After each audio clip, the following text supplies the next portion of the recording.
Okay, Sistas fans, this is my review for Season 3, Episode 20, We Got Time. And yes, my review is coming out early this week. I promise I will never make it that late as it was for the last episode. So, let me just say, first of all, had a great time live tweeting with everyone. I had an excellent time doing the live stream last night with everyone. We had a great time. Congrats to Sonia, Avanta, and Lynette Pierce. I emailed all of you. They were the DVD winners for the Medea Christmas DVDs, the movie. And I contacted them. They sent me their mailing information. And I also responded with the USPS tracking numbers. Just know that this morning I got up early. I packed up the DVDs and put them in the mailbox. They should be picked up within the next hour or so. So again, congratulations to the winner of that contest. So that's why you should tune in to live streams. I do giveaways sporadically. So 8 out of 10. I know some people are saying this was an excellent episode. It was amazing. I was on the edge of my seat the whole time. I'm giving it a 10 out of 10. 8 out of 10. I think it was a solid episode. It wasn't amazing, but I thought it had some pretty good moments. But at the same time, I thought it also had some moments that really didn't belong. And then, of course, you had Andy moments that I just could not stand. But regardless, I enjoyed it through and through. Remember, after this episode, we only have 2 more left. Next week is the penultimate episode. The following week is the season finale. So, before going further in my episode breakdown, which is 3 pages of notes because, man, oh man, there's a lot to talk about. Make sure you hit the thumbs up button to show you like the video. Let's try to get to 100 likes on this one. Hit the bell icon and select all, and hit subscribe. That way you are up to date with the channel whenever I post content, whether it be uploads, new videos, post in the community tab, or go live. We are less than 40% subscriber watch time on the channel, and hopefully we can get that up to 50 or 60% by the end of the month. And to round things out, follow me on social media. Links are in the description below. So, we make it back to where we left off. The ladies in the break room. Karen wants to talk. Fatima's like, you know what? I think I should go. But Karen's like, no. We need to talk right now. And Andy's like, you know what, Fatima? Yeah, this is a good idea. Why don't you go to your office and me and Karen can talk here? And no. Karen's like, oh, no. We can talk about this right here, right now. Because of the fact that Fatima's like, you know what? Close the door. This ain't Silk Sonic, guys. Ain't nobody about to leave the door open up in this break room. They gonna close this door. And as soon as that door closed, I immediately thought in my mind, ding, ding, ding, ding, ding. A fight about to break out. So let's talk. Like I said in my video about whose side would Andy be on if the two did get into a fight, I mentioned how, okay, I was waiting for some heels to fall to the floor, for those earrings to get taken off, and a fight to just literally break out. Because Andy is trying to just stop this entire situation, because it's like they say, the more you try to run away from something, the faster it catches up to you. She's been saying since the start, I don't want to be caught in the middle of this. I don't. Where is she now? Directly in the middle of these two about to throw down. I'm not picking favorites, but I am very confident that Fatima would whoop Karen's ass. No contest. I'm not saying Karen can't defend herself, but when you look at the sizes and body structure, I have a feeling that Karen would have been tossed around like a damn rag doll. I'm sorry, Karen fans, but that's just how I feel. So, before anything can really escalate, Fatima makes it clear, Karen, look, I think you're a cool chick for what it's worth, and I wouldn't do anything to hurt you, hurt Andy, or your friendship. Just know that, and she pretty much makes that season 2 plea, Karen, just know I had no idea you and Zach were involved in the past. And Karen's like, I know, you said that plenty of times. And hell, even when she first says, Karen, don't you be saying my name like you know me. I'm like, here we go. So Karen is upset about the situation of Andy choosing Fatima over her. Basically, I just overheard you saying you should move on with Zach, how she loves Zach and this and that. How are you just going to let this happen? So You gonna sit up here with this bitch and like, I ain't about to be another bitch. And it's like, you are a bitch, dumb bitch. She throws down that little legal letter in her purse, and Andy's like, no. Look, are y'all about to do this right here, right now on this job? Fatima, at work? No, I F this job. I'm gonna do this right now. And I'm thinking, well, even though Zach hasn't told her yet, Fatima's dating a millionaire, so even if she lost this job, who gives a crap? So Fatima, she's ready to fight right there. And Karen is like, for somebody who's like, yeah, let's do it, let's fight. I didn't see you shoving Andy to the side to let Fatima, come through. So I'm just saying, Fatima, she was about to let that crazy go. And like I mentioned on Twitter, I said, for a scene where it looked like a fight was about to break out, don't you find it a bit ironic that Karen was wearing black and Fatima was wearing blue? And then one of the phrases people use when it comes to a fight, I won't beat you up so bad, you're going to be black and blue by the time this is over. So I feel like it was just one of those things where if that was a wardrobe thing on purpose, I commend you for doing that. Tyler Perry wardrobe team. So eventually Fatima goes before things really pop off. And then Karen just, goes in on Andy because Andy's like, what is wrong with you, Karen? Coming to my job, starting this drama. What is it? But she's like, Andy, you're supposed to be my friend. Look, that's not fair. And it's like, oh, no, it is fair. It is fair. And look, I feel like I will probably need to do a video breaking down this entire confrontation because it honestly feels like it's worth doing so.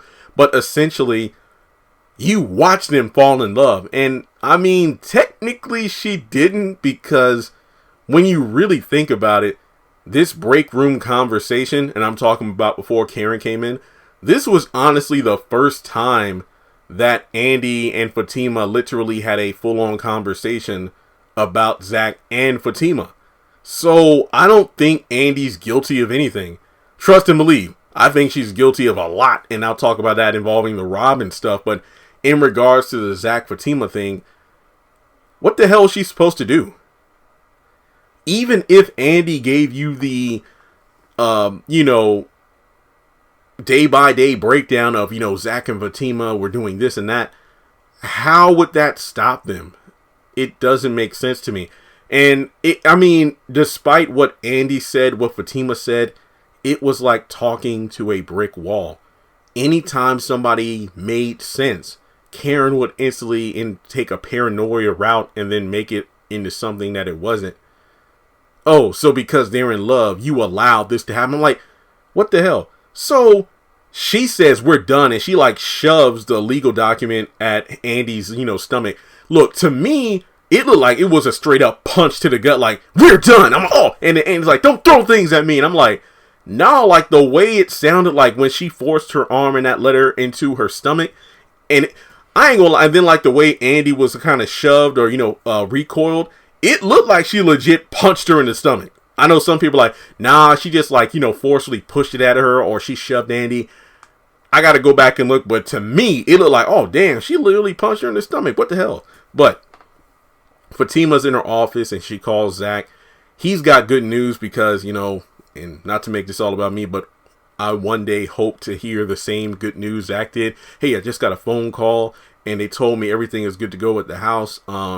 Everything has been cleared with my deposit and everything. They're putting things together now. So everything is approved and I should be able to move in no time. So from there, she is upset and tells him about the Karen situation. But also, look, I'm fine because I'm going to call her right now. No, Zach, don't call her. Don't call her, Zach. So I know from the promo, oh man, he's going down there to see her. And I'm like, I know Fatima was telling Zach not to, confront or call Karen, but Zach should know not to go down there in person either, but he's going to do it anyway. But they just agree that they'll see each other after work. Now, Andy stops by the office and she, Fatima's like, Andy, I'm sorry about this. And Andy's like, what? No, ain't no need to be sorry. Look. And when Andy started talking, I'm like, oh, here we go with the same old, look, Karen is my friend and I love her, but do you, Fatima? I'm like, oh, Andy, okay. Yeah, do you, Fatima? You and Zach do whatever you need to do, what you want to do. Karen, she just needs to cool off and everything. And I cannot tell you how much I love that moment. I really did, because I'm like, Andy and Fatima are really becoming sisters. And later on in the episode, I feel like there's a moment that truly solidifies that. So Karen gets back to the salon. Pam's like, oh, everything okay?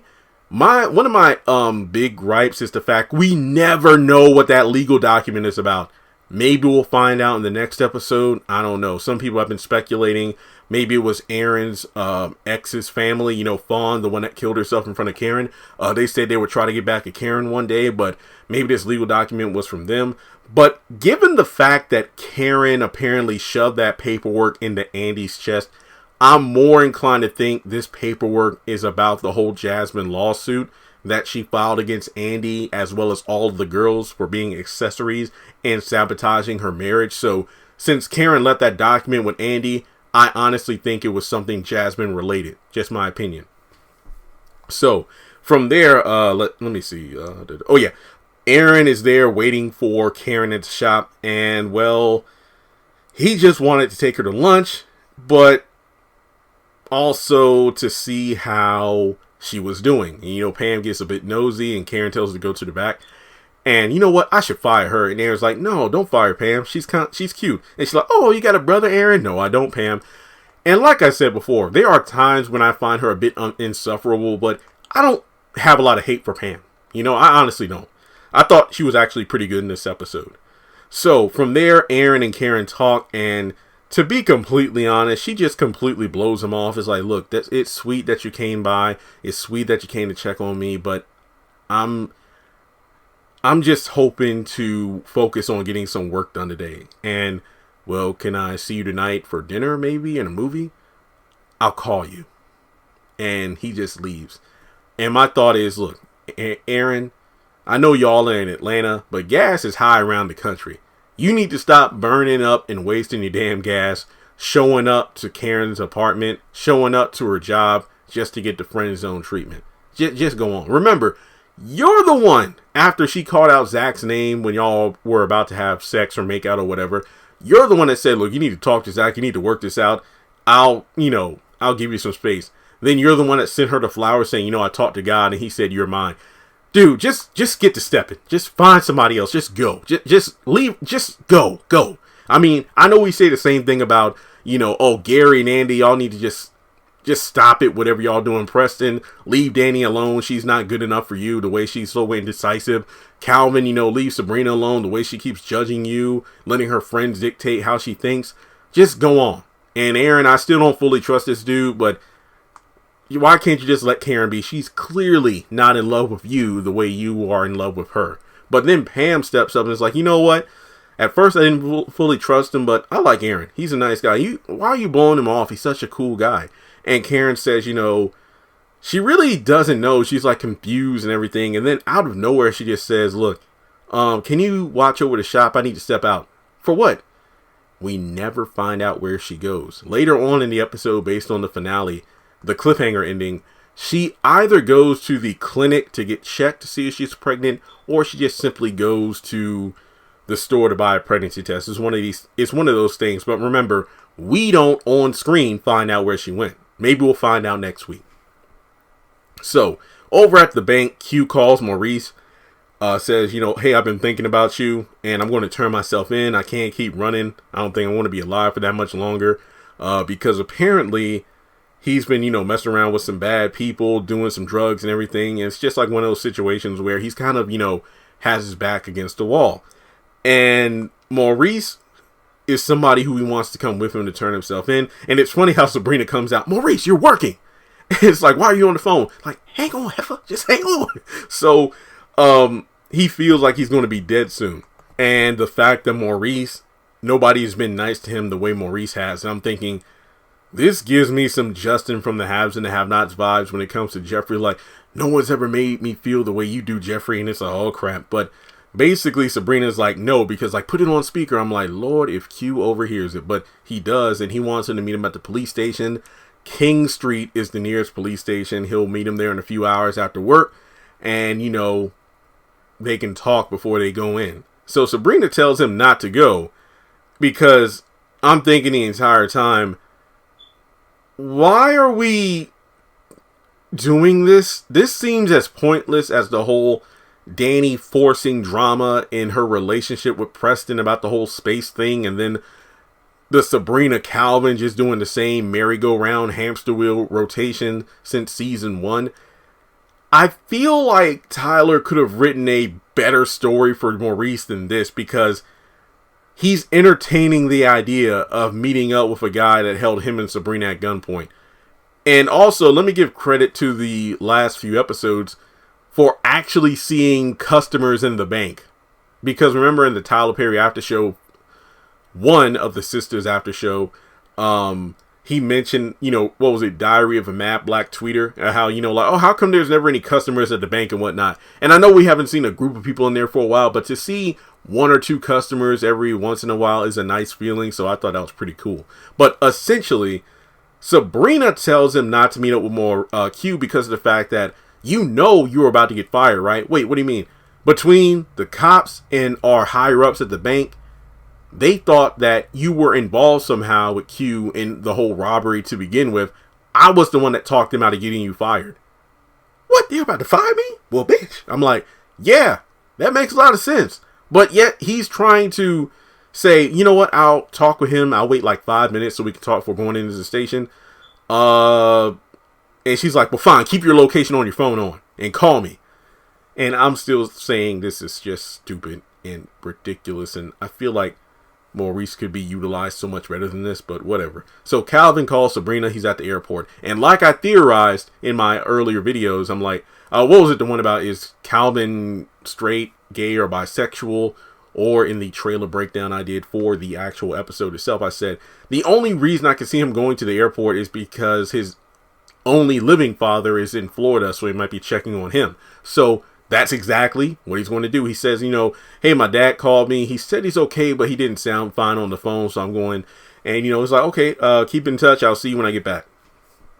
So I guess this really does cancel the dinner plans he had for Sabrina, because he asked her about dinner at the bank, in the bank. The last time he was in there, it's like, hey, you want to get dinner tonight?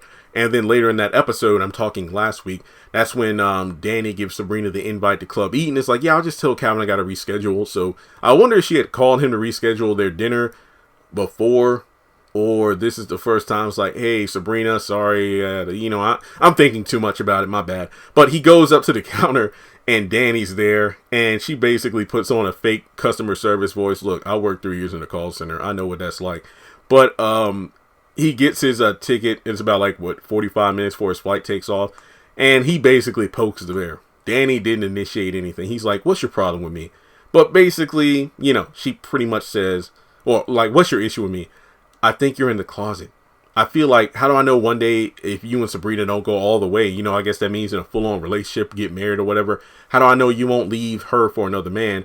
And while I still praise the way he stood up for himself in front of all the girls in Sabrina's apartment, I feel like this one was even better because it was a civil conversation. Danny was on that BS, but, Calvin pretty much, laid it down for her. And she eventually is like, you know what? You're all right. You're all right. Because he says, the thing is, Sabrina talks to you all. It's like, as soon as me and her are good, she ends up talking to you and the other girls, but more specifically you're the issue. And then all of a sudden, it's like you're turning her against me. So it's like, yeah, you're not her usual type of man, but I'll give you a chance, and it's like they reconcile. They have a reasonable agreement here. And, after that, Calvin sits down with a smile. I'm like, okay, that's cool. Because of the fact that, he just doesn't like the council of sisters turning her against him, AKA her mouthpieces. And, they go on about how, well, yeah, right. Sabrina has her own mind, her own thoughts. I'm like, that's all well and good. But at the same time, it doesn't matter, because how often does she actually use them? I'm not trying to call Sabrina an idiot, but the way she acts and the way she's being written, especially when it comes to Calvin, very immature, if you ask me. So we go over to Sabrina calling Maurice. He's outside of the police station. There's actually an officer close to the front door if you pay close attention. So in any case, Q is a no-show. He says he waits 5 minutes, but then she brings up the fact that, yeah, did you know Calvin was going to Florida? Yeah, he told me. I'm going to have to place it myself. Do you think you know about that? Wait, what do you mean? How do you know this isn't a situation he orchestrated to possibly rob you, since, Calvin's going to be gone, and if he meets up with you at the police station, he could use that time to take your stuff? You know what? I'm going to go over there right now. So he bolts to go over to get his stuff. I'll make sure everything's okay. So we go over to Oh boy, the law firm. Andy, it's just, in her office contemplating everything that's happened so far today. Robin comes in. And it turns out he's not leaving today. He wanted to see how she was after the last night. The threesome and everything. For him, it was magical. For her, she just says it was, erotic. He's like, so are you feeling are you feeling guilty? I'm feeling some guilt. Was it your first time? Yes, it was. And it was my only time. I'm never doing that again. This heifer's cold as I don't know what. And from there, he's like, well, I'm leaving tonight. So, yeah, I just wanted to see how you were. But is the reason you're acting this way because you didn't think you would have to face me since I was leaving earlier today originally? She doesn't answer. So he just gets up and leaves. What the hell is wrong with Andy? Last week, she was sitting up here, same office, same chair. Fatima was sitting where Robin was. I had a threesome and it was amazing, girl. And then when they're in the break room at the end of the episode, when Fatima's asking Andy all the questions, myself and fans, we all ask the same thing. If you're so in love with Gary, how are you effing Robin? Do you have any guilt or regrets about the threesome? No, I don't have any guilt. I don't have any regret. Gary pissed me off. He kept saying I was cheating, so I went out and did it for me. So last week it was like, I am woman, hear me roar. And this week, she's acting like she's disgusted by Robin. Sure, perhaps maybe he did lie about he did lie about leaving tomorrow in order to kind of entice her to have sex with him. But I don't like this. I mean, this is the same crap Andy does regardless. She gets pissed off at Gary. She does something with another guy. And then once, the next day, she acts all like, well, basically it's like, hey, Robin, I had a few drinks and I know I'm engaged to Gary, who I love, by the way. I love Gary, but I want to be a little naughty. Then the next morning she's sober. I didn't like that. I feel like Andy is the kind of person who would just make allegations against somebody to do it. I don't know. So now it's just going to be incredibly awkward when Robin takes over the firm because I feel like he's probably going to turn into a massive asshole. That's what I think. Just saying.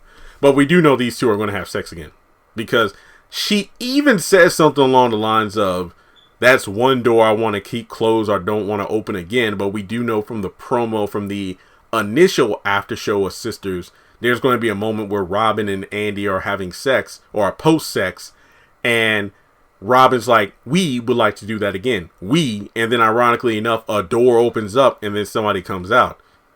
But, we'll cross that bridge when we get there. So after Robin leaves, Fatima comes in and says, Andy, Gary's here. He is? Yeah, he's been watching you too. Oh, crap. So she goes out there to see him. And he pretty much says, hey, Andy, I just want to let you know that woman on the phone last night, that was Jenna. Jenna, the old woman from the spa? Who the hell is Jenna? I mean, was there a spa episode that I completely forgot about? What? Okay. So in any case, she's reached her end. He's like, can we talk about this over dinner? And she's pretty much like, Gary, you need to move out. Have you moved out yet? Get your stuff and get the hell out of my apartment because I have plans for the night, aka the strip club. So for like the this is like the 87th time we've done this crap. Andy, if I leave, we're done. Negro, you said that the moment she took off the engagement ring in the mid-season finale, unlock it. If you get me to take this ring off, then this engagement is off. Few episodes later, or a few episodes ago, Gary is like, yeah, I got my own place. They're painting it now. Then I'm done. The place is done. I can move in. Yeah, the sooner the better. Andy, if I walk out of that door, I'm gone for good. And then what? He's sitting up in there with that therapist of his. And now, yet again, Andy, if I'm leaving, I'm done. Just get the hell out. So she's just doing the same thing over and over again, you know, in regards to like, Gary, I'm done with you and I can't look, you want me to act a fool at my job? And then I can't believe you're treating me this way after you are out there cheating.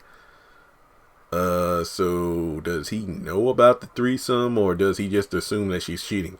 So Fatima walks up and says, Miss Barnes, the partners are waiting. And then Gary's like, oh, so you're going to play me too, Fatima? She's like, play you, please. You're the one who had me rolling you into Andy's apartment in that cart. That's season 1 continuity, and I'm very impressed by that. This is when Gary and the Jasmine situation got so bad that Andy was let go from her job, and Fatima came to her apartment with a cart with all of her belongings, and it turned out Gary had given her money to put him in the cart to roll up to her apartment because at the time she wasn't speaking to him. My question is, if Tyler Perry can remember that, why are we having characters forget things from the mid-season of this season? Like, I don't know, Zach telling Karen that it's over and giving her $77,000. Sorry, there are dogs barking outside. I guess one of those random hunting dogs from the area walked in and that set off my dad's dogs in the backyard. So if you hear that background noise, I apologize. There's nothing I can do about it. But we go over to the airport and Danny calls Sabrina, who, I mean, I'm glad Sabrina said what I was thinking. I'm like, the way Danny's talking, is she high? Has she been smoking on the job? But regardless, yeah, Danny calls Sabrina and just talks about, so how's Calvin? Basically, she just says, look, he was at the airport. We had a great talk and, you know, he put me in my place. So, you know, Sabrina's like, yeah, well, I'm glad he did because I'm thinking for myself now. And I'm thinking, yeah, let's see how long that lasts for. But basically, Danny's like, I support you being with him. And I like the scene for what it was. But like I said, in isolation, these scenes are good. But how long is it going to be before we're back to the same old, same old? We are quickly approaching the season 3 finale. And then we're going to move into season 4. How do we know these great declarations and, you know, connections between characters won't all fall apart just so season 4 we're doing the same crap over and over and over again? So Maurice gets back to his place and Q is literally sitting on the couch. And Maurice like, how'd you find your way in here? How'd you get in here? Oh, you know how I am. It wasn't a sign of forced entry. You have a key? No. And then he holds his hand out and then Q hands him a key. So from there, he's like, look, I'm not going to run.